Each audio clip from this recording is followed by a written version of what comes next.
Assalamualaikum bang.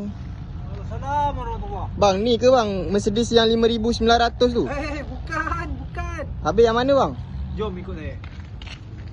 Bukan yang tadi bang. Ini bang. Harga 5,900. Mercedes 230 Dia datang dari tahun 1991. Kalau korang tak berminat yang ni, tak apa, korang boleh ambil yang ni. Korang jangan pandang papan tanda yang ada dekat atas ni.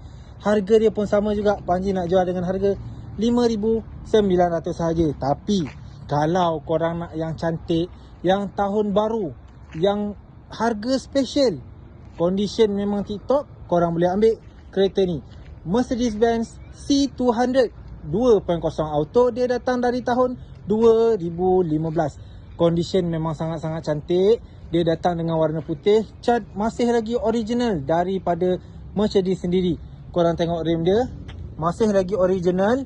Untuk bahagian luaran dia ni memang sangat-sangat cantik. Untuk bahagian belakang dia dah siap dengan ducktail original daripada AMG. Untuk bahagian belakang dia korang sendiri boleh tengok lah. Memang sangat-sangat cantik. Dia dah ada 2 exhaust 2x2 Memang sangat-sangat cantik. Okay, next Panji nak bawa korang untuk belanja bahagian dalaman. Untuk bahagian dalaman dia, dia datang dengan interior berwarna hitam. Memang premium habis geng. Seat semi bucket fully leather original daripada AMG.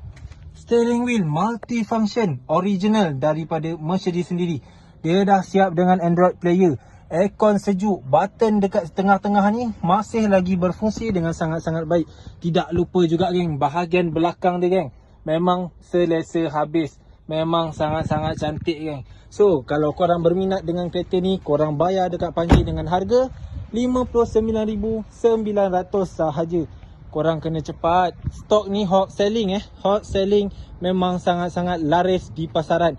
So, macam biasa geng, kontak nombor yang ada dalam video. Like, komen dan juga share supaya korang tak terlepas next update daripada kami. See you next video. Assalamualaikum.